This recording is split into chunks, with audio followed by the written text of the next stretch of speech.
ચલો વિદ્યાર્થી મિત્રો બધાને જય સ્વામિનારાયણ. હવે આપણે સ્વાધ્યાયમાં જઈએ. તો સ્વાધ્યાયમાં દાખલા નંબર 1. દાખલા નંબર 1. ઉદાહરણ ત્યાં લખ્યું છે 2.1 2.2 2.3 એ પ્રમાણે પણ સ્વાધ્યાયના દાખલા હોય એમાં 1 2 3 4 એ પ્રમાણે નંબર આપણે આપીશું. બરાબર? તો ચલો સ્વાધ્યાયના દાખલા નંબર 1. આપણે એક ઉદાહરણ કર્યું છે એ ટાઈપના પ્રશ્ન છે. 5 × 10⁻8 કુલમ અને -3 × 10⁻8 કુલમ ના બે વિદ્યુતભારો એકબીજાથી 16 સેન્ટીમીટર અંતરે રહેલા છે. એટલે આપણે બે વિદ્યુતભાર આપેલા છે. એક પહેલો વિદ્યુતભાર આપણે કહીએ Q1, બીજા વિદ્યુતભારને આપણે કહીએ Q2. તો પહેલો વિદ્યુતભાર છે 5 × 10⁻8 કુલમ. બીજો વિદ્યુતભાર છે એનું મૂલ્ય છે -3 × 10⁻8 કુલમ. આ બંને વિદ્યુતભારો એકબીજાથી 16 સેન્ટીમીટર અંતરે રહેલા છે. તો બંને વચ્ચેનું અંતર 16 સેન્ટીમીટર. બરાબર? પછી આગળ તો બંને જો આ બંને વિદ્યુતભારને જોડતી રેખા પરના કયા બિંદુએ વિદ્યુત સ્થિતિમાન શૂન્ય બનશે? અનંત અંતરે સ્થિતિમાન શૂન્ય લેવાનું છે. તો જો આપણે કરીએ ગણતરી.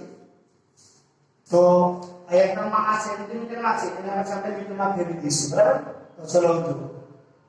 તો કયા બિંદુએ વિદ્યુત સ્થિતિમાન શૂન્ય થાય કે બિંદુ હોય એ આપણને માંગે છે.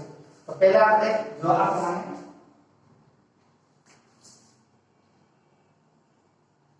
ધારો કે આ Q1 વિદ્યુતભાર છે એને A બિંદુ ઉપર અને Q2 વિદ્યુતભારને આ B બિંદુ ઉપર આપણે મૂકીએ. બરાબર? આ Q1 નું મૂલ્ય કેવું છે? ધન. Q2 નું મૂલ્ય કેવું છે? ઋણ. એટલે A ની ડાબી બાજુએ એટલે કે Q1 વિદ્યુતભારની ડાબી બાજુએ ક્યારેય વિદ્યુતસ્થિતિમાન શૂન્ય થશે નહીં. તો જમણી બાજુ માટે બે શક્યતાઓ. એક A અને B ની વચ્ચે અથવા B થી દૂર જમણી તરફ એટલે આ બાજુ સ્થિતિમાન આપણને શૂન્ય મળે. જ્યાં આપણે ઉદાહરણમાં ગણ્યું એ પ્રમાણે. બરાબર? આપણે ધારણા કરીએ તો પહેલી શક્યતા માટે. તો ચલો પહેલી શક્યતામાં આપણે ધારણા કરીએ. ધારો કે Q1 વિદ્યુતભારથી Q1 થી x જેટલા અંતરે આ બંને વિદ્યુતભાર માટે ઉદ્ભવતું સ્થિતિમાન આપણને શૂન્ય મળે છે. અંતરે વિદ્યુત સ્થિતિમાન શૂન્ય મળે છે. તો આ શૂન્ય સ્થિતિમાન આપણે મેળવવું એવો બિંદુ આપણને કેવો મળ્યો? અહીંયા આપણે P બિંદુ. તો P બિંદુ છે એનું Q1 વિદ્યુતભારથી અંતર કેટલું? આપણે 1 સેન્ટીમીટર. તો આ બીજો વિદ્યુતભાર છે ત્યાંથી અંતર કેટલું થશે? તો બંને વચ્ચેનું કુલ અંતર કેટલું છે?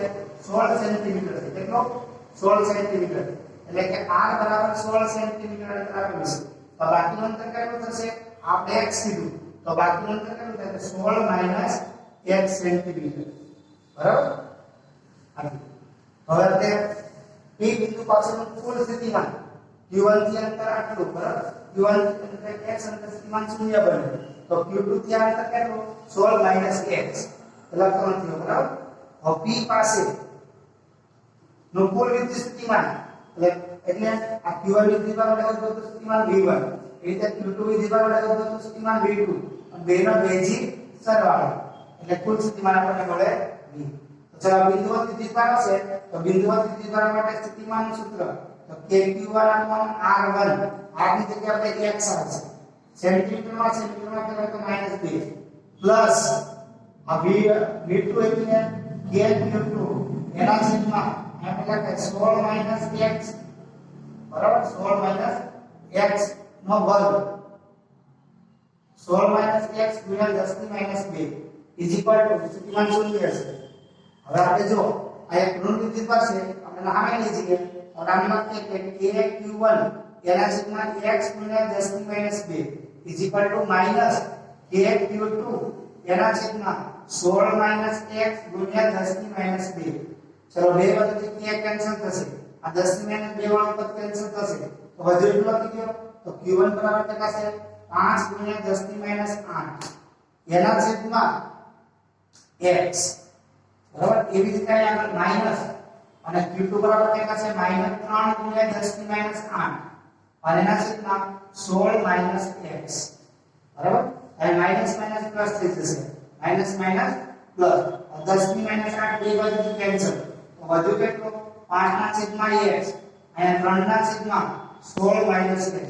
ના સૂત્ર કરી દો 16 × 5 = 80 -5x બરાબર 3x અને સામેની જોડે પ્લસ થશે તો આપણને મળશે 8x બરાબર 80 આના પરથી x બરાબર 8 ભાગાકારમાં જશે એટલે 10 સેન્ટીમીટર x બરાબર 10 સેન્ટીમીટર તો a અને b ની વચ્ચે q1 વિદ્યુતભારથી 10 સેન્ટીમીટર અંતરે સ્થિતિમાન શૂન્ય બને છે આ એની જ રીતે બરાબર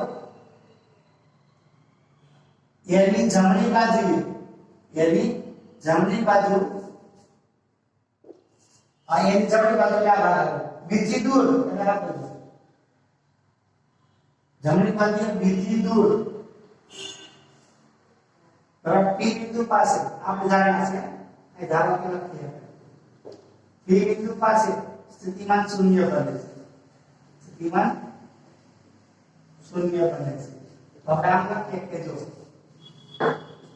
આ તો આ એ બિંદુ કે q1 વિદ્યુતભાર આપણું p બિંદુ આ q2 વિદ્યુતભાર આ નવ બિંદુ આપણે p તો એનું અંતર ધારો કે x છે આ અંતર x કે જ્યાં સ્થિતિમાન શૂન્ય બને છે તો ચલો આ આપણને 16 સેન્ટીમીટર આપેલું છે તો હવે આ અંતર કેટલું થશે x 16 આટલો અંતર કેટલું થાય આટલો ભાગ તો આટલો ભાગ છે આટલો ભાગ એને આપણે 16 x ની જગ્યાએ આપણે શું લખી શકાય x 16 સેન્ટીમીટર માં બરાબર તો ચલો આગળ કરીએ પ્રમાણે p બિંદુ પાસે સ્થિતિમાન શૂન્ય બને છે તો p બિંદુ પાસેનું કુલ સ્થિતિમાન એટલે q1 વડે ઉદ્ભવતું સ્થિતિમાન અને q2 વડે ઉદ્ભવતા વિદ્યુત સ્થિતિમાનનો સરવાળો એટલે પહેલા આપણે કહીએ કે v1 v2 0 ડાયરેક્ટ લખી દઈએ છીએ તો અહીંયા આપણે લખીએ k q1 upon પહેલા વિદ્યુતભારને કારણે p બિંદુ પાસેનું સ્થિતિમાન એટલે અંતર આવશે x નો વર્ગ પ્લસ k q2 બરાબર બીજા વિદ્યુતભાર વડે p બિંદુ પાસેનું સ્થિતિમાન એટલે એનો અંતર આપણે ધ્યાનમાં લેવું x 16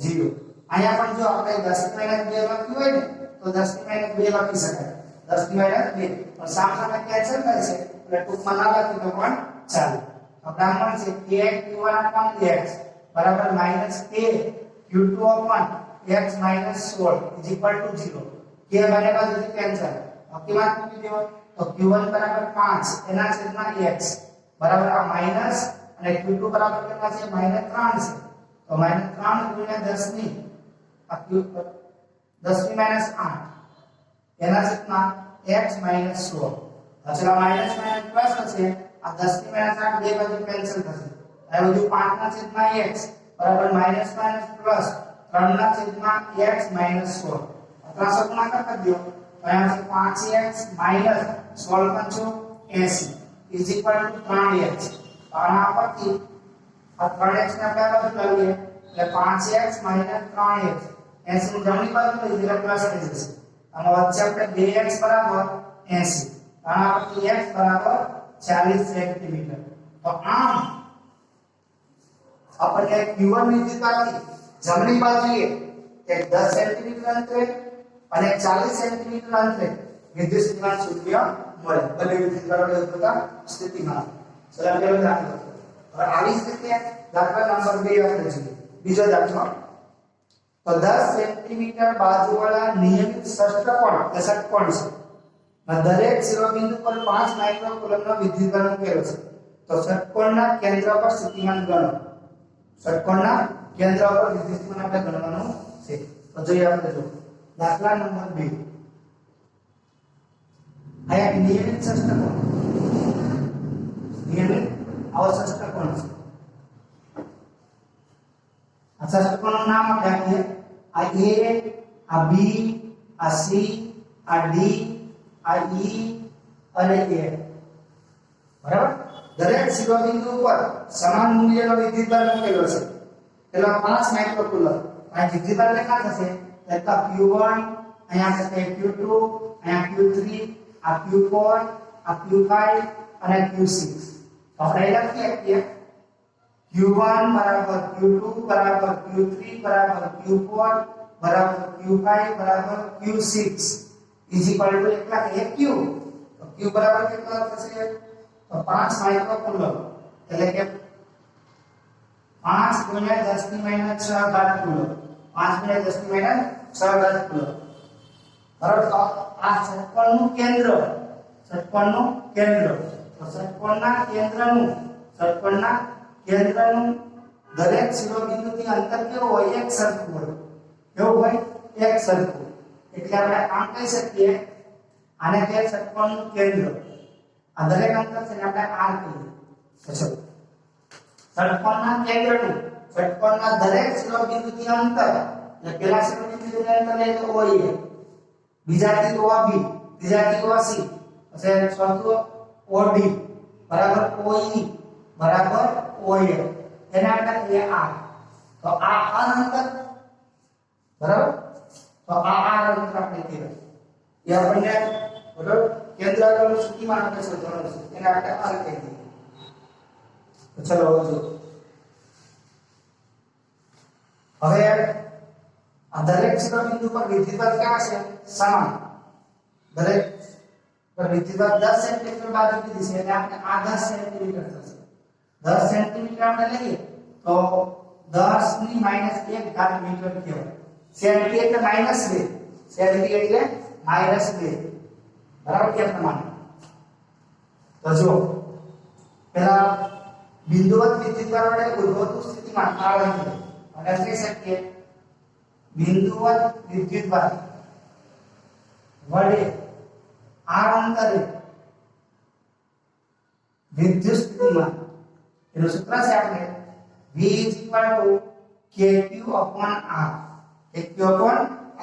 પણ આપણે નિયમિત ષટકોણ છે એના વડે આપણે સ્થિતિમાન જોઈએ છે. માટે ષટકોણના શિરોબિંદુ પર, ષટકોણના શિરોબિંદુ પરના વિદ્યુતભારના તંત્ર વડે ઉદ્ભવતું સ્થિતિમાન, ઉદ્ભવતું વિદ્યુત સ્થિતિમાન, એને આપણે અલગ પાડવા માટે V' કરીએ. હવે એક વિદ્યુતભારને કારણે ઉદ્ભવતું સ્થિતિમાન હતું, અને આ કુલ કેટલા વિદ્યુતભારો છે? 6, એટલે આપણે 6 વડે ગુણ્યા 6V, એટલે કે 6 KQ/R. હકીકત મૂકી દો 6, K એટલે 9 ગુણ્યા 10 ની 9, Q એટલે વિદ્યુતભારનું મૂલ્ય આપણને આપ્યું છે 5 ગુણ્યા 10 ની માઈનસ 6 બરાબર. અંતર એટલે 10 ની માઈનસ 1, અને આપણે કહી શકીએ જો 6 પંચો 30, 6 પંચો 30, 30 ગુણ્યા 9 9 27 થશે, 270. આ ઘાત ઉપર જશે અને પ્લસ થશે, અને કેટલી વચ્ચે 10 ની 4 ઘાત. અને તમે આમ પણ લખીએ તો આટલા વોલ્ટ પોઈન્ટમાં આગળ અસર કરી અને ઘાતમાં ફેરફાર કરી શકો. બરાબર. તો આ જ આપણો બીજો દાખલો. હવે દાખલો નંબર 3, ત્રીજો દાખલો, દાખલા નંબર 3. એમાં 3 વસ્તુ મેળવવાની છે. બે વિદ્યુતભારો છે, 2 માઇક્રોકુલમ અને -2 માઇક્રોકુલમ, એકબીજાથી 6 સેન્ટીમીટર અંતરે રહેલા છે. તો A અને B બિંદુ પર આવેલા A અને B બિંદુ પર મૂકેલા છે. તો નંબર 1, આ તંત્રના કોઈ સમસ્થિતિમાન પૃષ્ઠની ઓળખ કરો. સમસ્થિતિમાન પૃષ્ઠ આપણે દર્શાવવાનું. આ સપાટી પર દરેક બિંદુએ વિદ્યુત ક્ષેત્ર કઈ દિશામાં હશે? બીજો જવાબ આપણે એ આપવાનો છે. તો ચલો જો આપણે પેલા +Q અને -Q આ બે વિદ્યુતભાર આપણે મૂકીએ. બિંદુ આપણને આપ્યા છે A અને B. અહીંયા આપણે પ્લસ બરાબર 2 માઇક્રોકુલમનો વિદ્યુતભાર, અહીંયા -2 માઇક્રોકુલમનો વિદ્યુતભાર. પહેલો વિદ્યુતભાર છે આપણે Q1 કહીએ તો 2 ગુણ્યા 10 ની માઈનસ 6 ઘાત કુલમ. બીજા વિદ્યુતભારને -2 ગુણ્યા 10 ની માઈનસ 6 ઘાત કુલમ. આનો બરાબર મધ્યમાં હોય એવું બિંદુ આપણે લઈએ, મધ્યમાં હોય એવું બિંદુ. તો આ બંને વિદ્યુતભારથી ઓનું અંતર કઈ આપણે? તો આ અંતર R અને આ અંતર પણ R થશે. તો R બરાબર કેટલા થાય? બંને વચ્ચેનું અંતર, બંને વિદ્યુતભારો વચ્ચેનું અંતર આપણને આપ્યું છે 6 સેન્ટીમીટર. કેટલું? 6 સેન્ટીમીટર. 6 ભાગ્યા 2 એટલે કે 3 ગુણ્યા 10 ની માઈનસ 2 મીટર. 3 ગુણ્યા 10 ની માઈનસ 2 મીટર આટલું અંતર મળે. બરાબર. કુલ અંતર છે એ 6 સેન્ટીમીટર છે, એટલે આપણે ઓથી અંતર આપણે ગણીએ તો આટલું ગણીએ. બરાબર. તો આપણે O બિંદુમાંથી પસાર થતું હોય તો આપણે એક સમતલ ની કલ્પના કરીએ, એક સમતલ લઈએ. તો O માંથી પસાર થતું હોય તો આપણે એક સમતલ લઈએ. તો સમતલ પરના O બિંદુ પાસે નો આપણે વિદ્યુત સ્થિતિમાન મેળવવું છે. હવે જો આ એક ધન વિદ્યુતભાર છે, આ ઋણ વિદ્યુતભાર છે. બંનેના અંતર સરખા છે. બંને વિદ્યુતભારના વિદ્યુત સ્થિતિમાન બંને વિદ્યુતભારના મૂલ્યો પણ કેવા છે? સમાન. એટલે બંને વડે ઉદ્ભવતા સ્થિતિમાન ના મૂલ્યો સમાન હશે. આપણે જાણીએ છીએ ધન વિદ્યુતભારનું સ્થિતિમાન ધન હોય, ઋણ વિદ્યુતભારનું સ્થિતિમાન ઋણ હોય. એ પ્રમાણે કુલ સ્થિતિમાન કેવું છે? શૂન્ય. જો આ પ્રમાણે આપણે તો આકૃતિમાં એકબીજાથી 6 સેન્ટીમીટર અંતરે A અને B બિંદુ પર 2 માઇક્રોકુલમ અને -2 માઇક્રોકુલમના વિદ્યુતભારો મૂકેલા છે. બરાબર? તેના મધ્ય બિંદુ એટલે રેખાખંડ AB કહીએ. રેખાખંડ AB ના મધ્ય બિંદુ O માંથી પસાર થતું હોય એવું આપણે એક સમતલ વિચાર. તો 3 સેન્ટીમીટર આટલું અંતર અને એવી રીતે આટલું અંતર પણ 3 સેન્ટીમીટર થશે. બરાબર? તો સમતલ પર O બિંદુ પાસેનું સ્થિતિમાન, O પાસેનું સ્થિતિમાન આપણે કહીએ v1 v2, v1 v2 અને આપણે કુલ સ્થિતિમાન કહીએ v v1 v2. આ બંને વિદ્યુતભારના બિંદુ છે એના વડે ઉદ્ભવતા સ્થિતિમાન એટલે આ +kq2 r કે કોમન લઈ લો. બરાબર? એના મૂલ્યો પણ સરખા છે. કે કોમન લઈ લો તો q1 બરાબર કેટલા છે? q1 બરાબર 2 × 10 ની -6 એના છેદમાં r1 એટલે 3 × 10 ની -2. આ માઈનસ થશે પ્લસ એ પણ કે બહાર લઈ જાય. q2 બરાબર કેટલા છે? તો 2 × 10 ની -6 એના છેદમાં 3 × 10 ની -2. આ બે પદ કેન્સલ થશે તો k કૌંસમાં 0 એટલે કે 0 હોય. તો આમ પહેલા પ્રશ્નનો જવાબ આપણને મળ્યો. પહેલા પ્રશ્નનો જવાબ. હવે આપણે વિદ્યુત ક્ષેત્રની દિશા અસમસ્થિતિમાન પૃષ્ઠ છે. સમસ્થિતિમાન પૃષ્ઠની આપણે વ્યાખ્યા ભણી ગયા. બરાબર? તો આનો અર્થ શું થયો? આનો અર્થ આવો. અહીંયા આગળ પૃષ્ઠ હોય, હવે આપણે પૃષ્ઠ કેવું હોય આમ, તો આ પૃષ્ઠનું બંને વિદ્યુતભારની અંતર સરખું. એટલે આખા પૃષ્ઠ ઉપર દરેક બિંદુએ વિદ્યુતસ્થિતિમાન શૂન્ય છે.